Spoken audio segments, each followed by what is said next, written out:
지난 주말 사이에 딱 한 분이 가장 강력하게 거론됐었습니다. 원희룡 전 장관이 비서실장이 될 가능성이 높다. 그리고 지역구 주민들이 원 전 장관한테 더 딴 데 가신다면서요? 라고 말씀을 하실 정도까지였는데 좀 미뤄지는 것 같아요. 어떤 정무적인 고려하는 걸까요?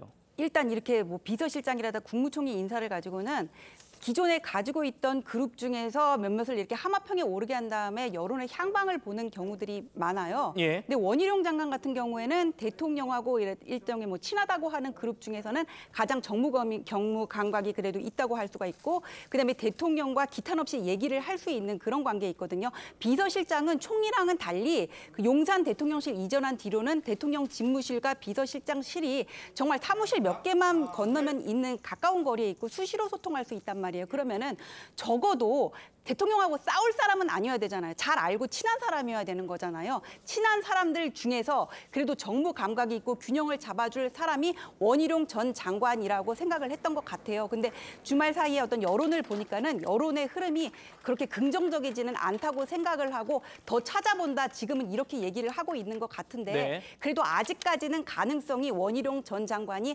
가장 높은 것으로 알고 있습니다. 그리고 서울법대 출신 그런 거는 서울법대 나온 게 잘못은 아닌 거잖아요. 그 사람의 어떤 그 스펙은 또 인정을 해줘야 되는 거고, 예. 만약에 국무총리까지 비서실장이랑 비슷하게 뭐 서울법대 출신 법조인 그렇게 간다면은 기존 인사의 틀에서 벗어나지 못했다, 그런 뭐 어떤 비난에 직면할 수가 있겠지만, 비서실장은 그래도 대통령실이 인사권을 가지고 있는 거고 국회 동의가 필요 없는 거고, 또 대통령의 입장에서는 또 가장 가까운 거리에서 소통할 수 있는 사람이어야 되니까는 뭐 그런 거랑 상관없이 어떤 출신이라든지 과거의 경력이랑 상관없이 그래도 원희룡 전 장관이 가장 적합하지 않냐는 내부 여론이 있는 것으로 알고 있습니다. 예, 최 의원님. 그러니까 원희룡 전 장관이 제일 아직 우선순위는 맞는 것 같은데 여러 후보들이 같이 검토되는 것 같고요. 네. 전 변호사님 말씀은 비서실장이 대통령이랑 싸우면서 일할 수는 없지 않느냐, 이렇게 말씀 주셨거든요. 그런데 지금 야당은 네. 야당은 비서실장이든 총리든 대통령에게 쓴소리를 좀 할 수 있는 사람이 되어야 하는 거 아니냐라고 말씀을 주는 것 같고요. 어떻게 좀 바라보시나요? 그러니까 대통령한테 쓴소리라고 하는 것이 뭐 관료 출신은 쓴소리 못하고 정치인 출신은 할 것이다. 뭐 이것도 사실은 그 약간의 경험칙에 근거한 얘기에 불과해요. 예. 뭐 관료 출신 중에서 뭐 쓴소리 하는 사람이 있을 수 있죠. 그러다 지금까지 김대기 비서실장이나 아니면 이관섭 비서실장이나 이런 사람들이 과연 대통령한테 얼마나 쓴소리를 했느냐 하는 것들은 별로 이렇게 바깥에 확인된 게 없어요. 그러다 보니까 이제 관료 출신 2명을 대통령 비서실장으로 썼던 지난 2년간과는 다르게 이제는 정치인 출신을 써야 되는 것 아니냐. 근데 말씀하셨듯이 대통령이 전혀 모르는 사람을 비서실장으로 쓸 수는 없는 거잖아요. 네. 더군다나 그 사람의 그 스타일이나 이런 거를 대통령이 잘 알고, 그리고 그 비서실장으로 임명되는 사람 입장에서도 자, 대통령한테 가감 없이 얘기를 할 수 있는 정도의 신뢰관계가 쌓이지 않으면 그러면 어떻게 거기에서 쓴소리를 할 수가 있겠어요? 최 의원님, 쓴소리와. 그러면 말씀 죄송한데 그러면 지금 후보로 거론된 분들이 있었어요. 정진석 의원, 그리고 이정현 전 의원, 김한길 위원장, 장제원 의원, 유기준 전 의원 이렇게 나오는데 이분들 중에서 혹시 뭐 괜찮은 분들이 있으신가요? 아니, 괜찮은 사람들이 있죠. 네. 물론 당연히 있고, 뭐 이제 서울법대 같은 대통령과 같은 서울법대 출신이다, 뭐 이런 것도 핸디캡이 된다, 뭐 이런 얘기도 나올 수가 있잖아요. 그런 점에서 보면 뭐 서울법대가 아닌 사람도 뭐 충분히 가능한 거고요.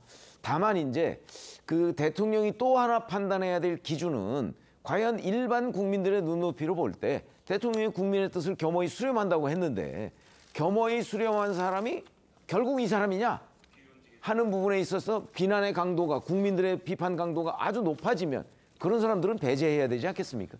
지금 여러 사람을 거론하고 있습니다. 이 중에서 국민들의 비판 강도가 높은 순서대로 적어도 몇 사람 정도는 제외를 시켜놓고 나머지 사람들 중에서 자, 대통령을 위해서 가장 충실하게 일을 할 사람이 누구인가, 이걸 고르는 작업, 뭐 이걸 지금 하고 있는 단계라고 보는데 그 1순위에 이제 원희룡 전 장관이 있다. 아마 그런 얘기인 것으로 보입니다. 예, 알겠습니다. 지금까지 새 대통령실 비서실장 하마평들 좀 짚어봤고요. 차기 총리 후보도 좀 짚어보죠. 권영세 의원, 또 주호영 의원을 비롯해서 야당 출신으로 김한길 위원장, 박주선 전 의원들도 검토되고 있는 걸로 알려졌습니다. 이 중 한 명인 권영세 의원, 나는 아닐 거다라고 일축했습니다. 가능성을 들어보시죠. 총리 입각하신다는 지금. 지금은 그거가 좀 아무 좀 생각도 하고 있질 않을 거예요. 지금 그건 낭설이라고 봐요. 김 대변인님, 그러니까 지금 야당에서는 야당 출신 인사들도 좀 반대를 하는 모양이에요. 어떻게 바라보십니까? 그러니까 지금 이제 순서가 좀 잘못됐다고 봐요. 그러니까 그 비서실장이든 국무총리든 이분들이 그 사람을 정해놓고 그 사람이 돼야 되는 이유를 지금 찾고 있는 거 아닌가라는 생각이 들거든요. 반대가 돼야 돼요. 이 비서실장과 국무총리가 어떤 역할을 하게 될 것인가를 먼저 규정을 짓고 그 역할을 제일 잘할 사람이 누구인가를 찾아서 사람을 얘기를 해야 되는데 이 순서가 완전히 뒤바뀌어 있다. 지금 비서실장이 뭐 쓴소리만 하는 사람이겠습니까? 비서실장이 언제든지 대통령의 심기 경호도 할 수 있습니다. 그러나 지금 제일 중요한 건 뭐냐.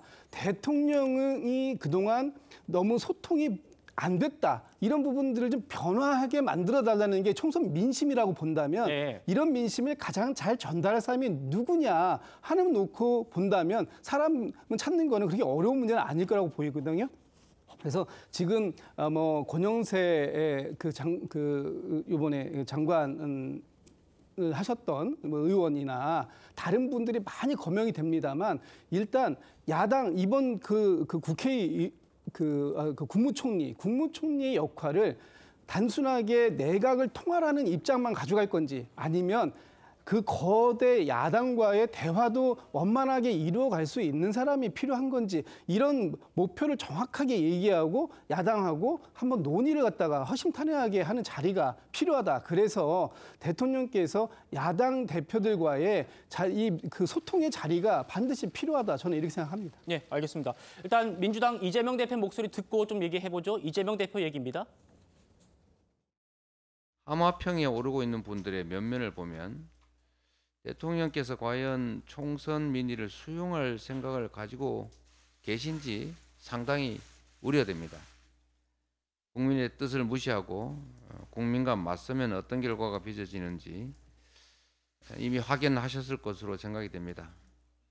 간곡하게 당부드리건대 주권자인 국민들이 납득할 수 있는 합리적이고 실효적인 쇄신책을 마련하시기를 당부드립니다.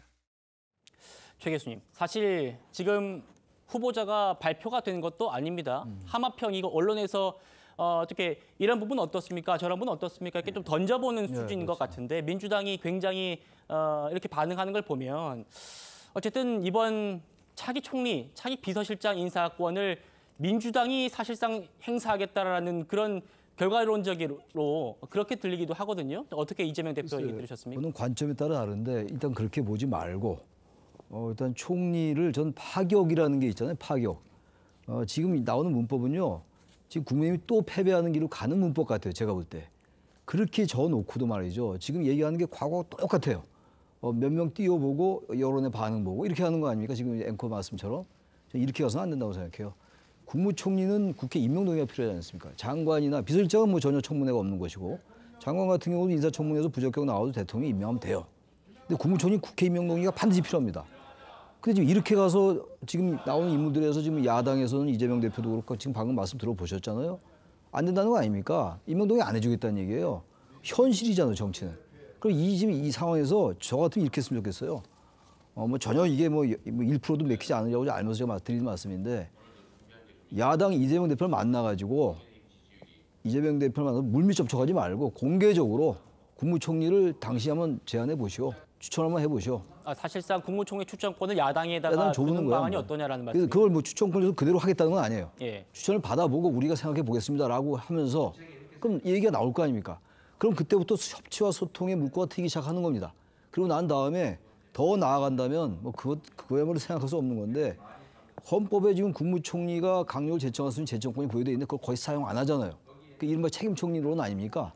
근데 그렇게 다는 아니더라도 일부를 제청권을 한번 줘보는 겁니다. 이게 완전한 파격이에요. 파격도 아니에요. 원래 그렇게 해야 되는 건데 그게 안 했잖아요. 그러면 한다면 말이죠. 제가 볼 때 윤석열 대통령 지지율이 하루에 한 10% 올라갈 겁니다. 아마. 그러면 의석이 아무리 적어도요. 대통령 지지율이 45% 50%하면 절대로 함부로 못합니다. 예. 이제 대통령 윤석열 정권은 말이죠. 국민과 대면해야 돼요. 야당과 아무리 그래봐야 압도적이기 때문에 소통을 국민과 소통해서 지지율이 올라가면 막강한 힘이 되는 겁니다. 예. 그 길을 놔두고 자꾸 이런 식으로 하면 원희룡 장관은 보세요. 이재명 대표와 싸웠던 사람은 후보였잖아요. 바로 엊그저께. 그 당연히 불편하죠. 야당은. 그러니까 원희룡이나 이런 권영세 이런 분이 아주 훌륭한 분들이에요. 제가 볼 때. 훌륭한 분들임에도 불구하고 야당이 불편한다면요. 워낙 중체대한 시기니까 피해 주는 거예요. 야당만 들어주는 겁니다. 그래서 그게 파격이고 참신성인 것이지 말로만 파격하고 민생한다고 그러면서 변하게 아무것도 없으면 뭐가 민심에 순응하는 거예요. 또 하나 말씀드린 김에 예. 국민이 모두 바로 이렇게 하면 안 되는 겁니다. 제가 예. 볼 때. 다만한 기자회견을 해야죠. 뭐가 바뀌는 겁니까? 국민이 모두 바로 장관들에게 그 지시하는 거나 마찬가지잖아요. 예. 왜 이렇게 하는 겁니까? 알겠습니다. 이렇게 하면 지지율 절대 올라가기 어려운 게 제 개인 생각이에요. 예, 이렇게 예. 하지 말고 국민과 대면하라. 이건 퍼플리즘이 아니에요.